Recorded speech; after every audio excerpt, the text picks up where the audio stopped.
Here's an original script inspired by the topic how were the Americas colonized?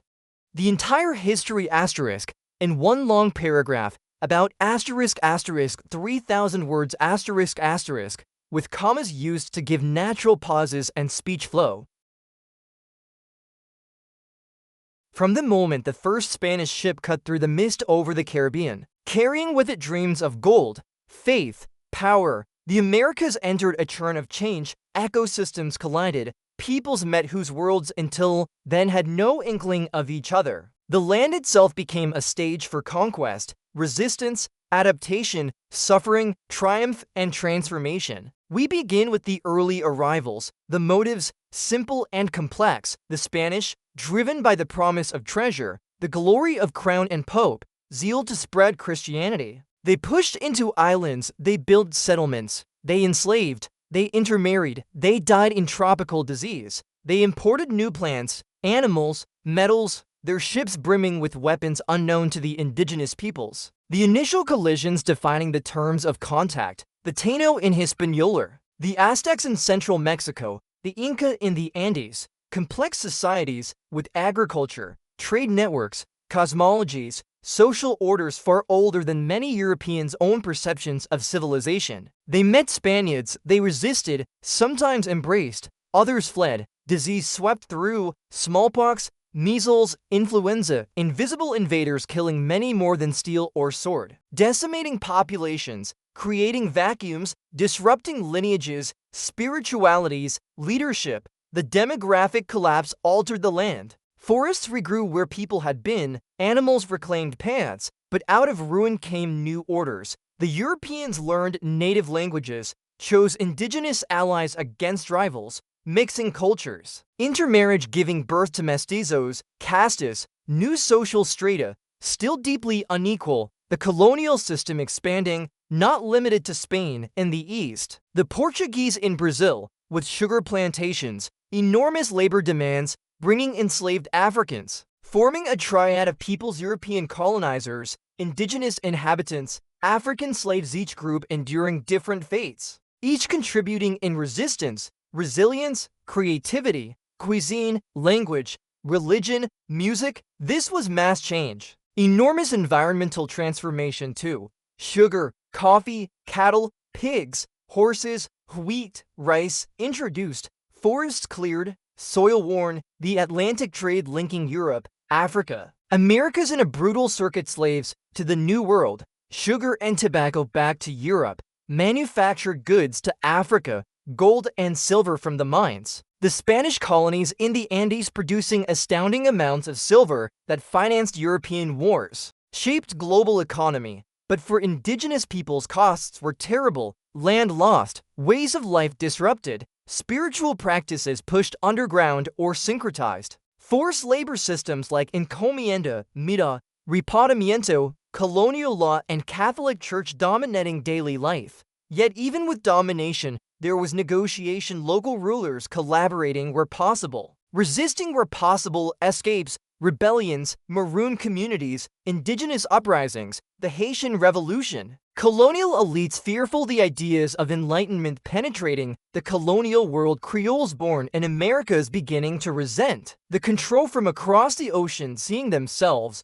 as distinct, proud of local identity, right, leading to revolts, independence movements. Simón Bolívar, José de San Martín, Miguel Hidalgo, Toussaint Louverture, forming fragile republics, often inheriting the inequalities of colonial society. Sometimes rupture, sometimes continuity, border disputes, differing visions of nationhood, of who is included, as plantation elites versus small farmers, indigenous peoples marginalized, enslaved Africans still discriminated against, yet the cultural syncretism lasting, languages Creoles, Portuguese, Spanish, indigenous tongues surviving, art, architecture mixing European Baroque with native motifs, religion blending Catholic saints with indigenous gods, African traditions, music rhythms crossing the islands, into Latin dance, into daily festivity, foods native and foreign fused, maize, potatoes, cassava, chilies, tomatoes meeting wheat, olives, sugar, cattle, spices, life altering the diet, trade routes deepening, interior explored by explorers, missionaries, fortune seekers, roads built, cities growing, Lima, Mexico City, Salvador, Buenos Aires, Havana, slave ports swelling, administrative centers of empire. Yet disease, climate, geography resisting, malaria, tropical heat, mountains, jungles, sometimes slowing conquest, shaping settlement patterns, colonial governments adapting, viceroys, governors, councils, debt, corruption, factionalism. Resistance not only from indigenous and African people, but also from peasants, women, mutinous soldiers, runaway slaves, bandits, even colonial officials, sometimes at odds with metropolitan commands. Colonial society full of tension, contradictions, dependency, mines needed labor, planters needed slaves. Colonists needed imports from Europe, crown needed revenues, church needed converts, but the cost in human suffering huge, yet in that suffering resilience, languages, knowledge, agricultural techniques, indigenous understanding of land seeds, medicines survived. Africans carried traditions, music, faith, forging new identities. Under cruelty, children born of mixed parentage negotiating identity, seeking dignity, often finding creativity in resistance. Quilombos, pueblos, indigenous, cabildos, cultural circles, revolts, spiritual stories, oral histories that never appeared in European dispatches, yet alive in local memory. The 19th century bringing liberalism, nationalism, philosophical ideas about rights, equality, triggering waves of independence, but not always delivering equality, often leading states that mimic colonial hierarchies, landowning elites, racialized inequality, indigenous marginalization, African descendants often enslaved or underpaid laborers, women relegated to domestic spheres, yet over time legal changes, abolition of slavery, indigenous land rights movements, reforms, revolutions,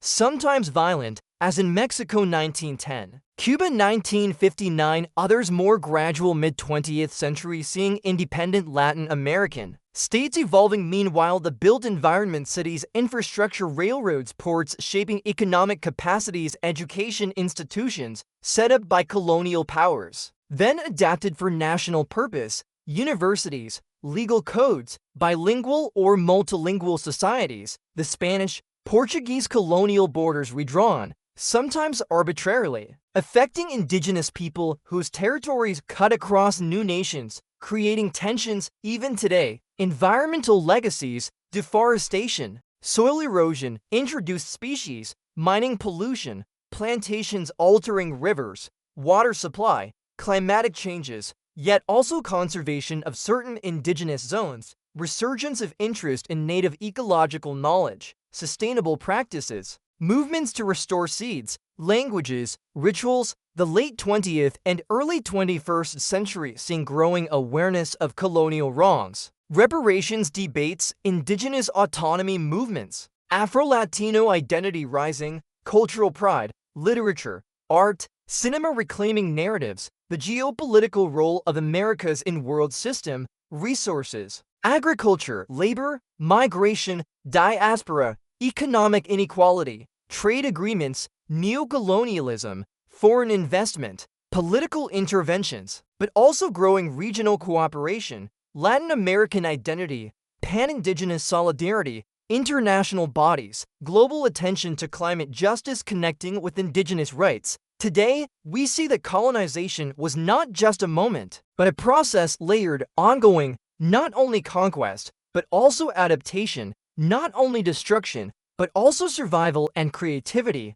The Americas as we know them, a mosaic of what was imposed and what was made anew. By those who came, by those already there, by those forced, by those who resisted, by those who blended traditions, by those who built, by those who spoke memory, by those who carry both scars and hopes. This story continues because the legacies of colonization, inequality, cultural suppression, environmental damage persist, but so do movements for justice, for remembering, for reclaiming identity, for imagining futures where the first inhabitants' wisdom is honored, where the mixed people's voices are centered, where land, nature, dignity are protected. So we remember, we learn, we reckon with the past, not to blame perpetually, but to understand, to change, to heal. Knowing that the story of the Americas is our story, full of sorrow, full of beauty, full of contradictions, full of possibility, and in telling it, we continue to write it. If you like, I can produce a slightly shorter version